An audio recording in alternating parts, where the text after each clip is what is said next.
Good morning, everyone. Welcome, welcome, welcome to Piedmont Unitarian Universalist Church.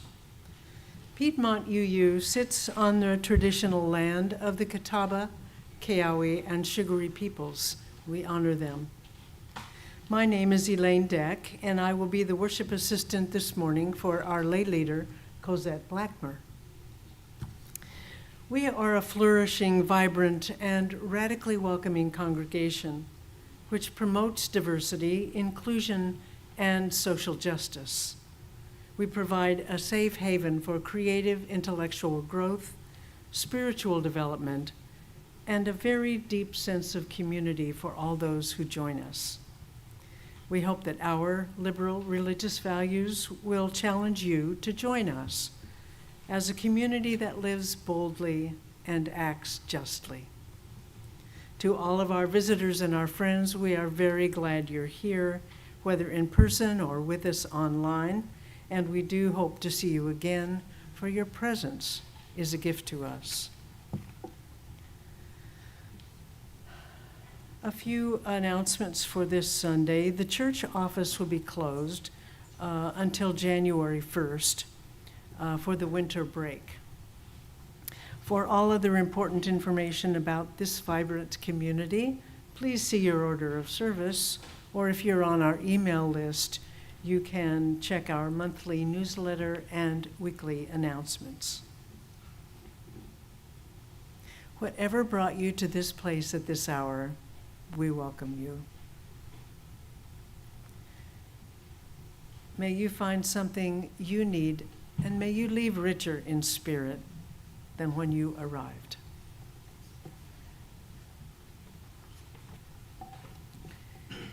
May we light this chalice this morning to remind us of the power and beauty of balance and contrast.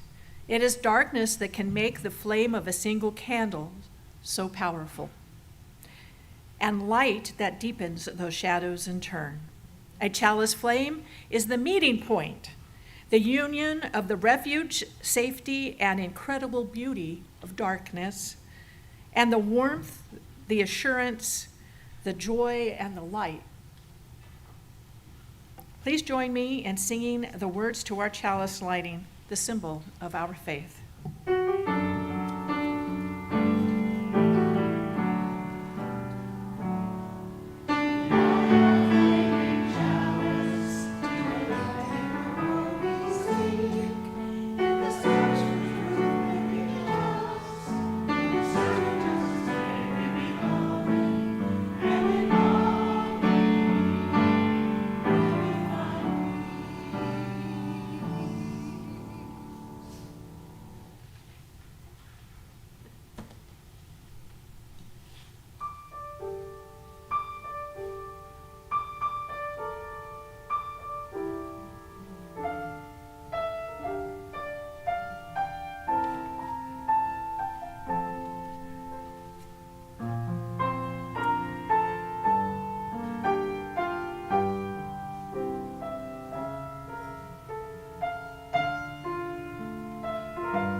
For our call to worship this morning, we will honor our friends and all of those who observe Hanukkah.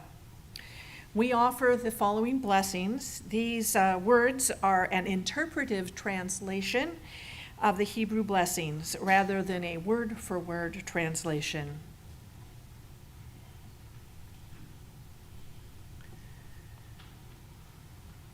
We honor the great mystery of the universe, the source of all, which deems everything sacred by its power to unite us, and gives us the radiance that we bring forth together as we kindle the Hanukkah lights. We celebrate the spirit of life, wellspring of all that we perceive and imagine, as we look upon with reverence the wondrous great fortune which has been bestowed upon our ancestors through antiquity.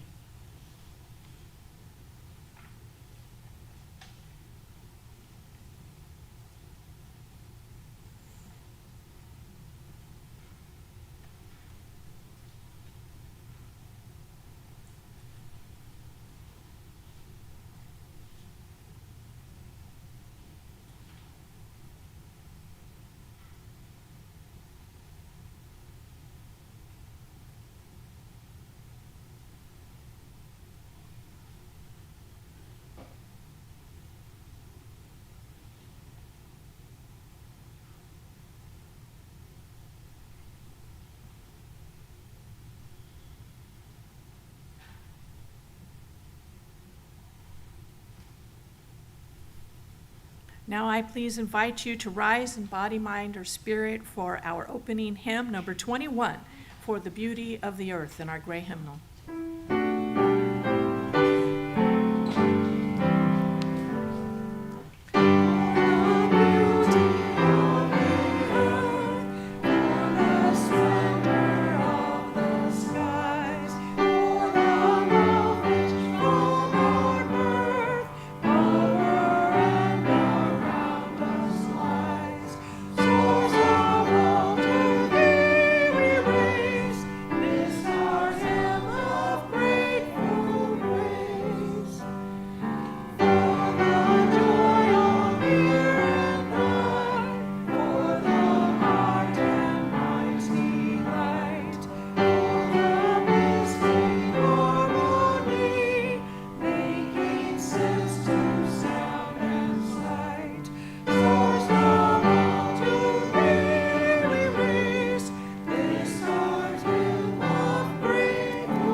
Now I invite children of all ages to come forward for our time of, for all ages. It's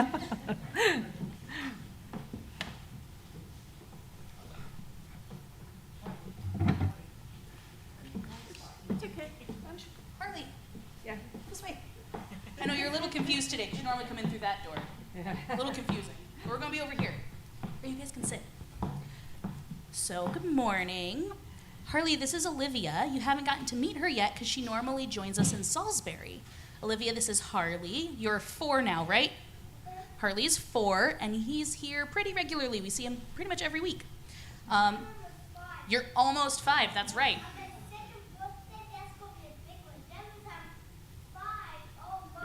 Yes, you are 5 almost. So this morning, I have a song to sing with you, and you might know it. You might know this song. It's called This Little Light of Mine. Have you heard it before? It's okay. I'll sing the words and then you'll pick it up. But I need your help because I need some hand movements. I need some choreography, some dance moves, if you will. So, yeah. Ghostbusters and Barbara Ann are your two favorite songs? I love Barbara Ann.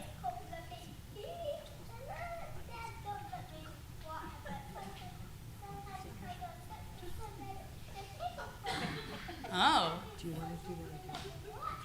Oh, okay.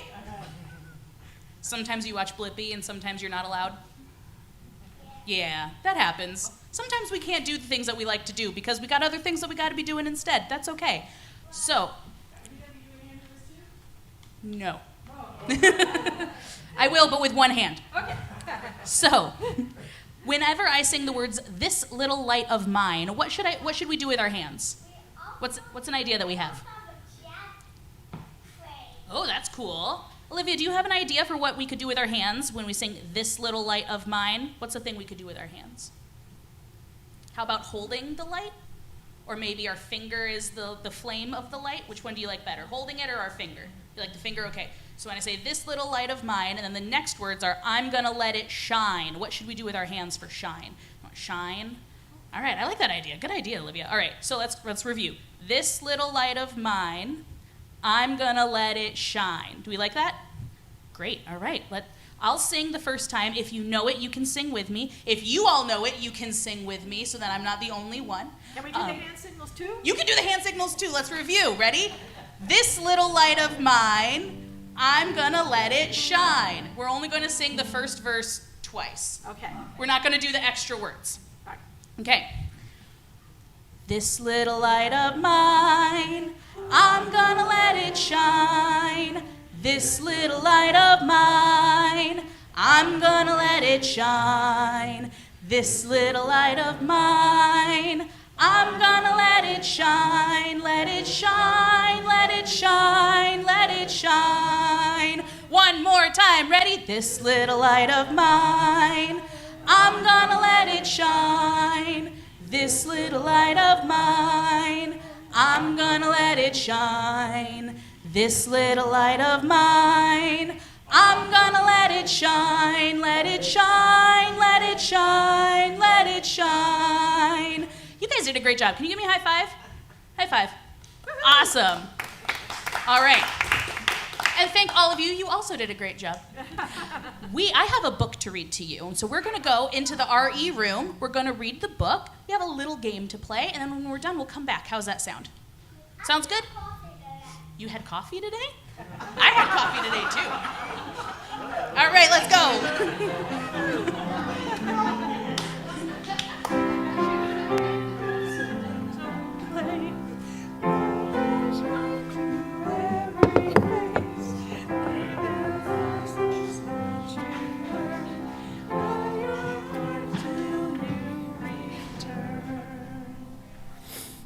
I think coffee was obvious.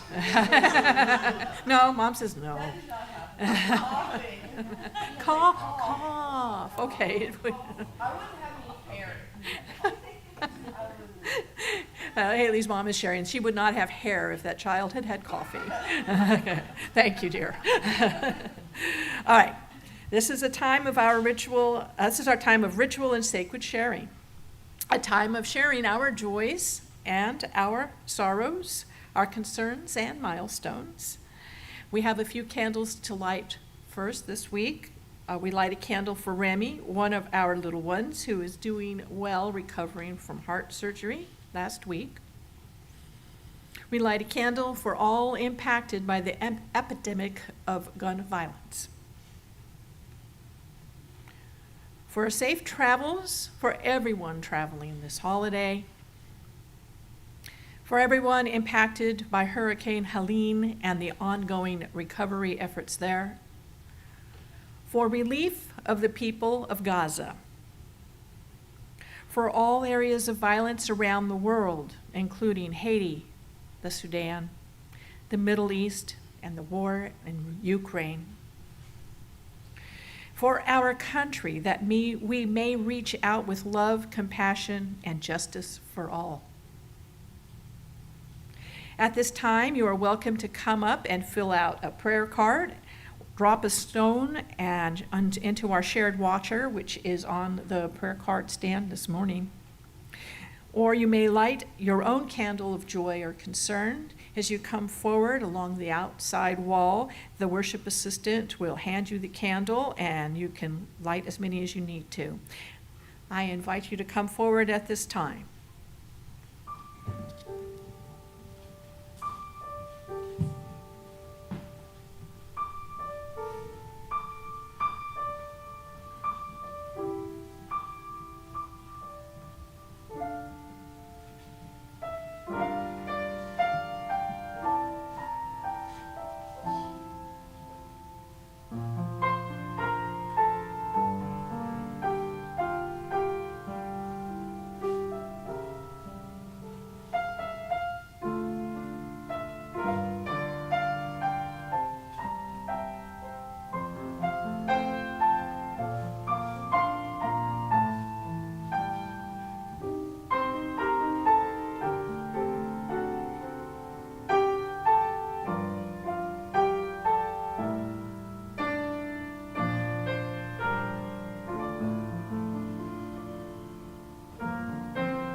Now we will light a few more candles for those things that are still held in our hearts, that remain unspoken, and for all of those joining us from elsewhere to honor what is in their hearts as well.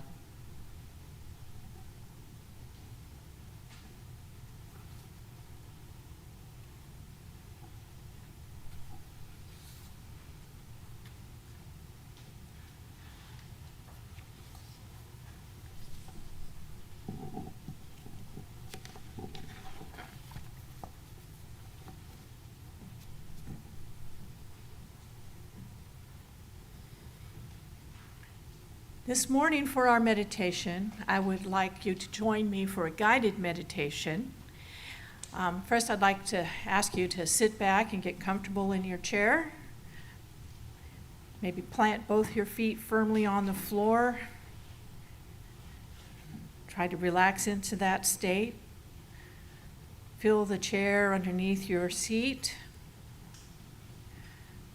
If you feel comfortable doing so, you may close your eyes. Now please take a deep breath with me in and release it slowly. Take another deep breath in and out. And as you exhale, allow yourself to relax a little more deeply in your chair. In again. And as you breathe out, focus on your breath. As you breathe in, all forms of goodness and light enter you. And as you slowly breathe out, all your worries and cares are released.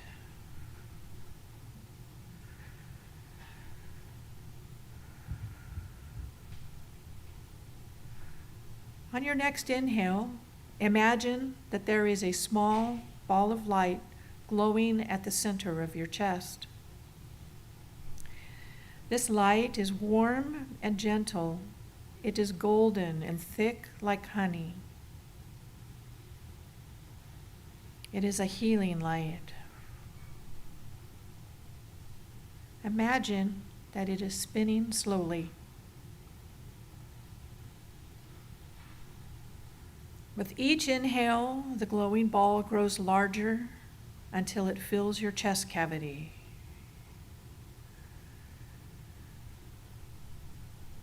The light slowly fills your whole torso with warmth and healing. Now imagine the light slowly traveling down your shoulders, arms, and hands. The light spreads gently down your legs and fills your feet.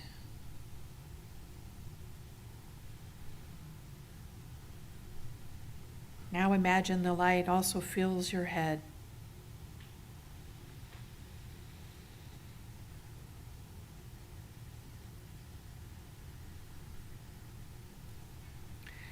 On the next exhale, imagine the glow extending past your physical body.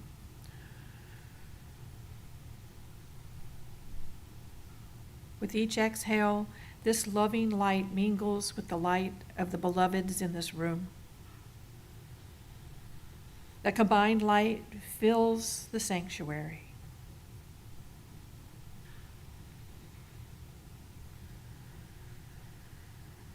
Then imagine it slowly spreading until eventually it fills the world around us.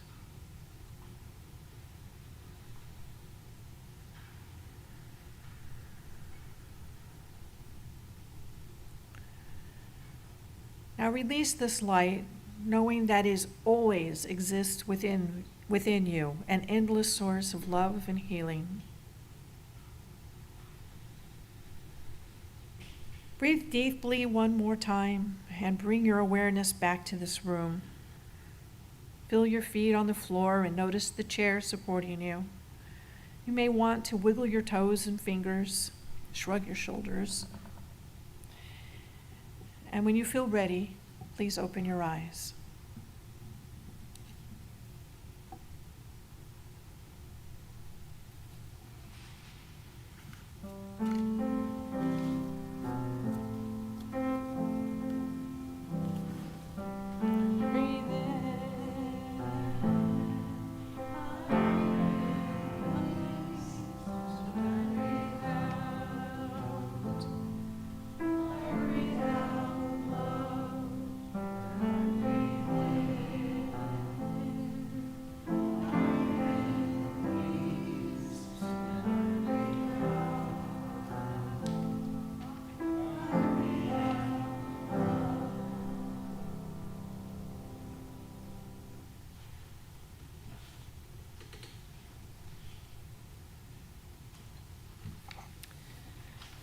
Hear now these words from Joe VonRue, our wisdom reading.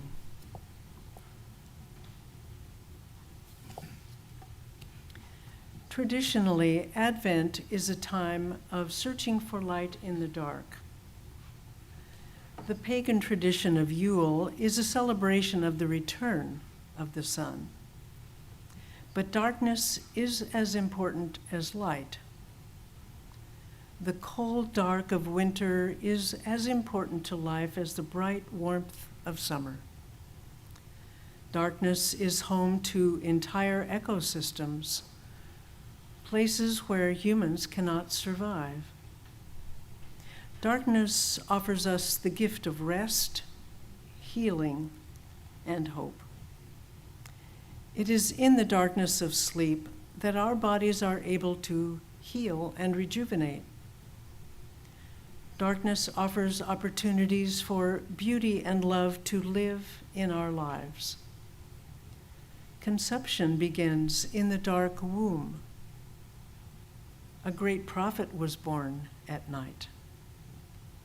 And the vastness of the universe can only be seen on the darkest of nights. So, on this longest of nights, let us welcome the night. Let us give thanks for the life, rest, healing, hope, love, and beauty that are offered to us only in the darkness. Come, beautiful souls, and let us worship as we embrace the darkness together.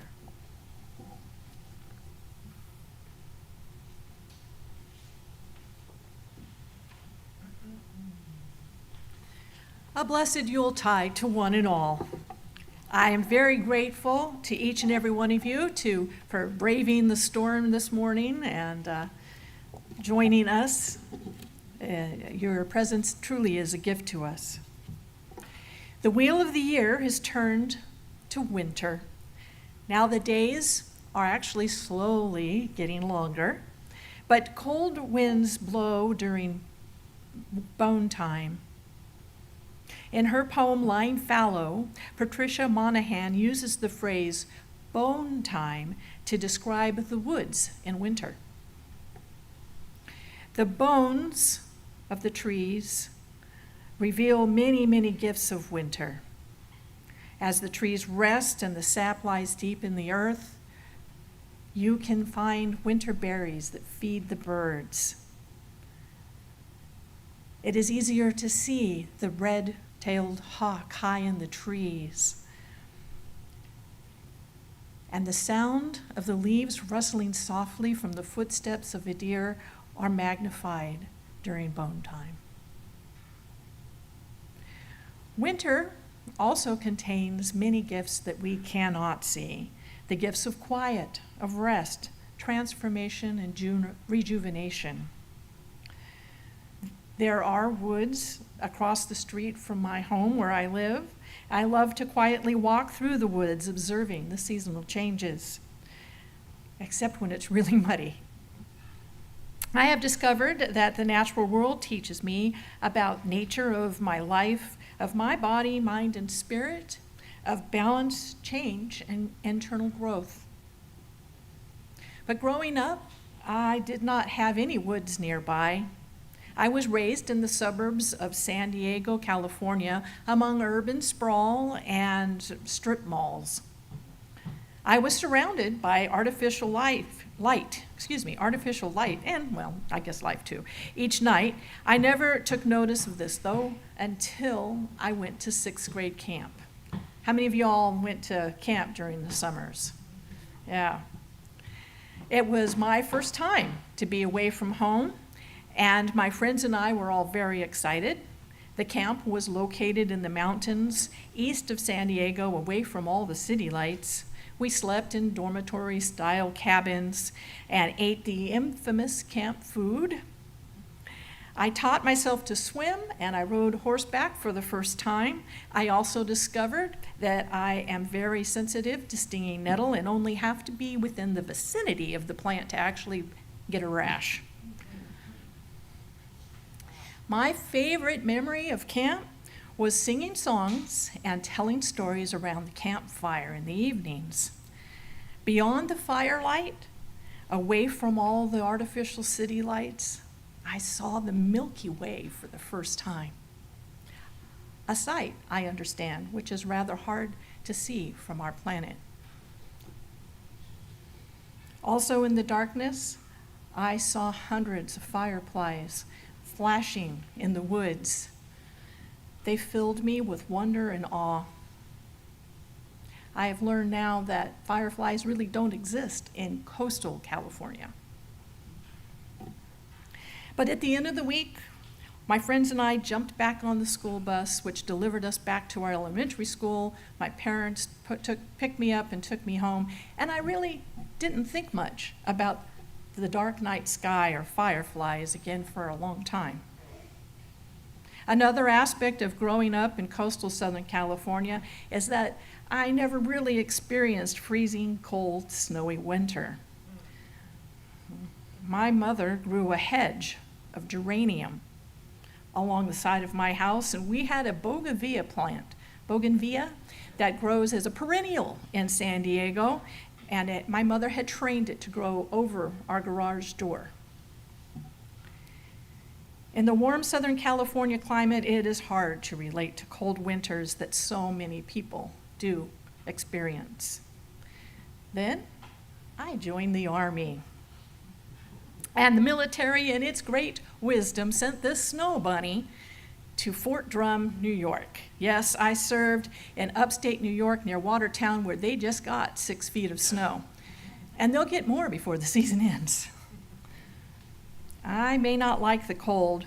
The long winter nights and gray days actually negatively affect my mood, and I began to understand and appreciate seasonal changes like I never could in San Diego. I also discovered that snow refracts gorgeous light. A lesson that I learned when we moved to Maryland, where my husband and I did live for 30 years, where although it's cold and dark, there is not snow on the ground from November to April. The winters in Maryland were so long and gray, I began to suffer with seasonal affective disorder. And to help me cope with that depression, I utilize a special light each morning that stimulates my serotonin production. At the same time, too much light is harmful. Recently, I learned a great deal about artificial light from the book Night Magic: Adventures Among Glowworms, Moon Gardens, and Other Wonders of the Dark by Lee Ann Henyon. I see a smile. Have you read it? Okay. The author, who resides near Boone, North Carolina, became fascinated with bioluminescence and began her adventures exploring rare varieties of fireflies that can be found in the mountains west of here. She then shared about other insects, animals, and plants that require darkness to survive. Bright lights confuse some insects, and they never get a chance to procreate. Millions of birds navigate at night and require the light of the moon and the stars to navigate. Artificial light confuses them. Artificial light, especially LED light, negatively affects humans. Overexposure can disrupt our ability to digest our food, it can affect our moods, and too much light in the evenings can disrupt our circadian rhythms and interrupt our sleep cycles. It is recommended that if you have trouble falling asleep at night, that about 20 minutes before you go to bed, turn off all electronics, including computers, phones, tablets. You might find that you sleep better. Still, modern humans seem to be addicted to light, and I guess that kind of makes sense. To our ancestors, a campfire in the distance could mean not only warmth, but possibly cooked food and companionship. The darkness also can be filled with the unknown and can cause us to feel uncomfortable and fearful. I myself absolutely love my creature comforts. I love my nice warm home, hot coffee on demand, and enough light to read after sunset. But have we gone too far? I have seen empty parking lots and even graveyards lit up as bright as day all night long. Even our view of the stars has become limited due to man-made satellites. Can we find a balance? Well, today we lit the menorah to honor Hanukkah. Kwanzaa has become another festival of light. And we are in the dodecahedron of the holiday season, or what is more commonly known as the 12 days of Christmas. Just last week, we celebrated Yule here, which marks the return of the sun, S-U-N, on the winter solstice. Whether you honor the sun in the sky, the birth of the Christ child, community, or something else, the theme is light. This light symbolizes hope, truth, love, and community. Our shared faith tradition, Unitarian Universalism, also honors light each Sunday when we ignite our chalice. But what if we also, like our wisdom reading suggested, honor the dark? What does that idea even look like? Well, to start, I encourage us all to seek comfort and solace that can be found in the quiet dark. even though the pressures of our everyday lives may force us to continue at a non-stop pace. I am suggesting that we take a moment to honor the natural rhythms of our bodies and the world around us. I recently learned about the practice of hygge, spelled H-Y-G-G-E. Hygge is defined by Merriam-Webster as a cozy quality that makes a person feel comfort and contentment. A common practice in Denmark and Norway, with the long winters there, hygge is becoming more popular in the U.S. There are no rules, but there are some ideas and suggestions for bringing more comfort into your life. Think of utilizing warm light in your home, candlelight or firelight. Romantic light can certainly bring a cozy atmosphere. You could grab a good book, better yet, find family, friends, and loved ones to share special moments with. I find solace and comfort here each week with this community. Grab a warm beverage.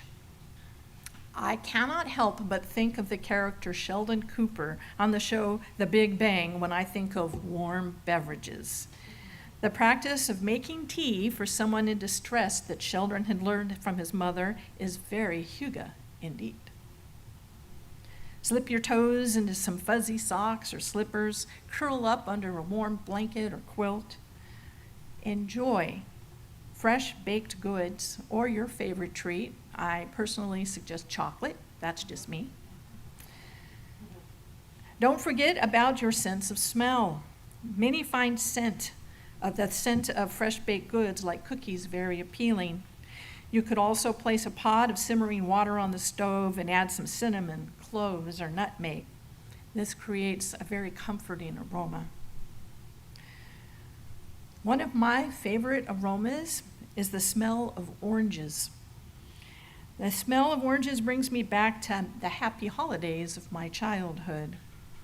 On Christmas morning, my brother and I would rise up very early, and we were not allowed to awaken my parents until a much later hour.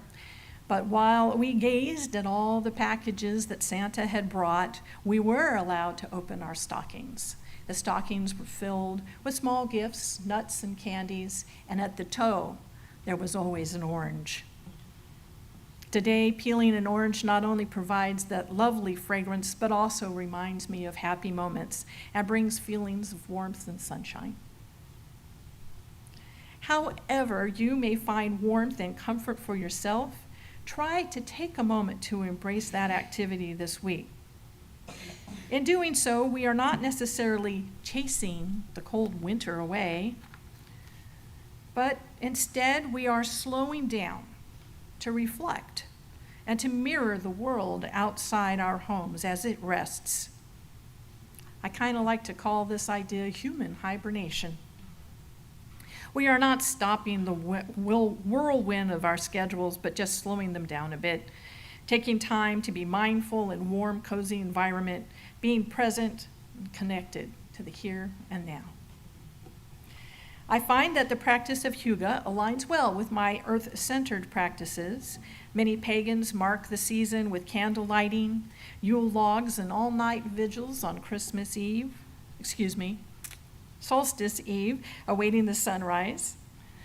Other traditional work that included this time of year, though, includes honoring our ancestors and welcoming the cold and the dark. We sometimes do work called shadow work. Shadow work is a term coined by Carl Jung and involves turning inward for self-reflection.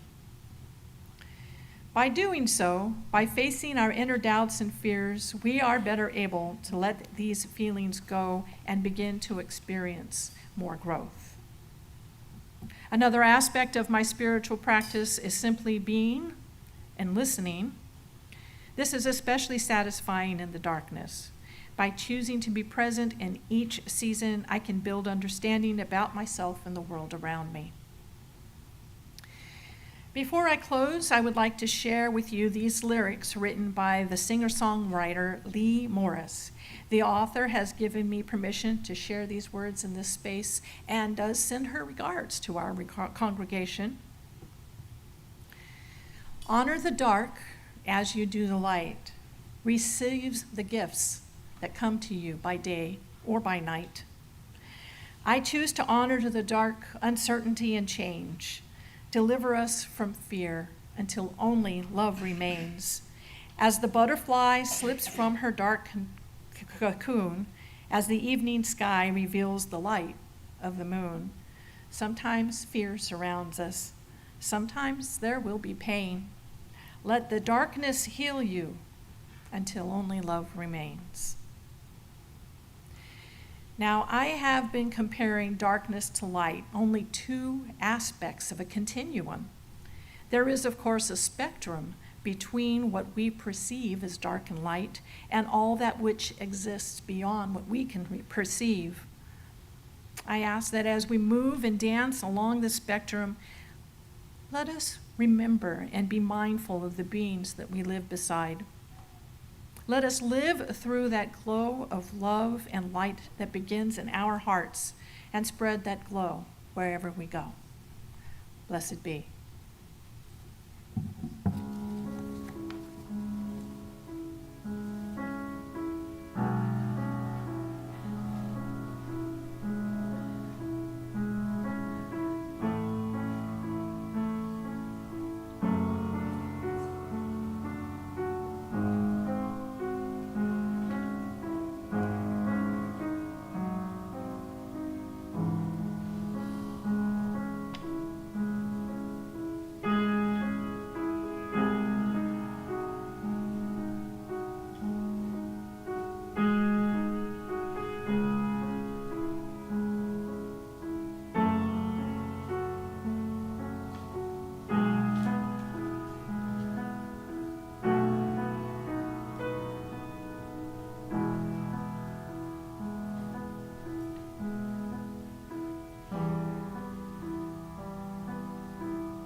Thank you so much, Darlene. That was gorgeous.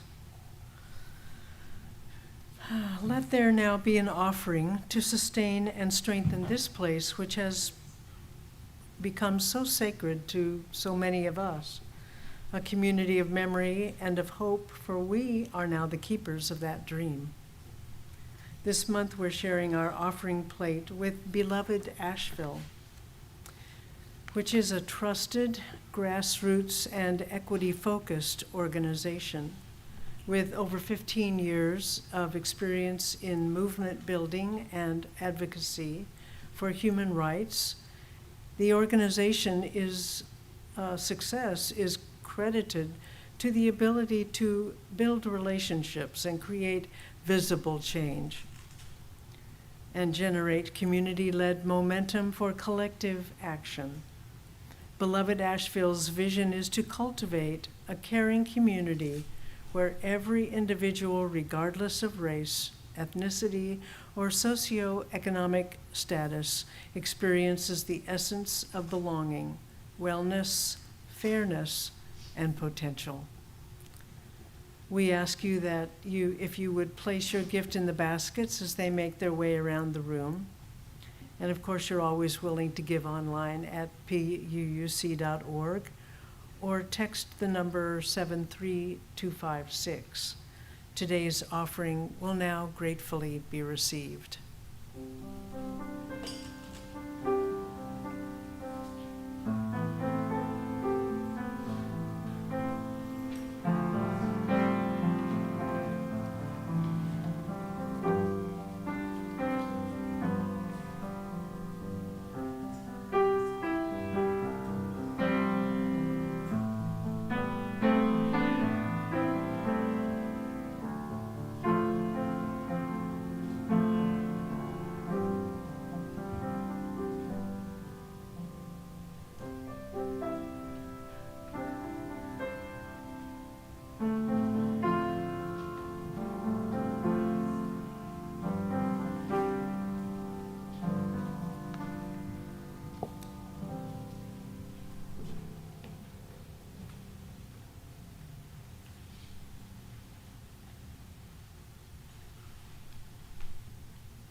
We give thanks for these gifts and all the many gifts that you share among our congregation and all our ministries.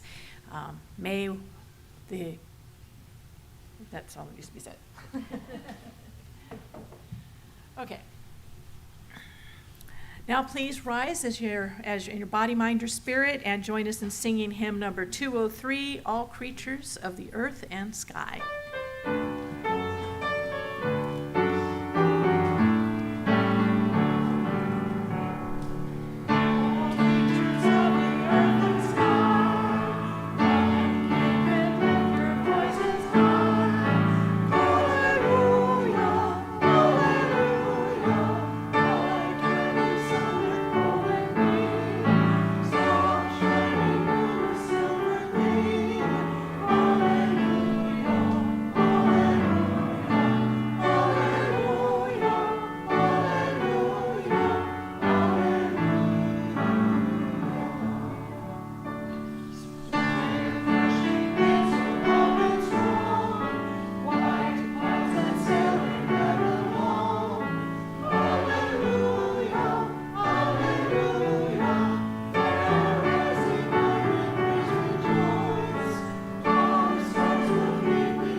Remain standing. Before we extinguish our chalice, we would ask that before you leave this place, please place your hymnals back on the cart near the piano. I would like to take a moment to offer thanks for all of the volunteers who helped make our service possible today, and a special thanks to Darlene, who played so beautifully this morning. Now let's take a moment to give thanks, either in our hearts or with words aloud, for things which we are grateful for today. For everyone who came today, regardless of the weather. For everyone who joined us today, regardless of the weather. I'm just grateful for this community of people who make my week level. Gratitude for the community that helped to make a week level.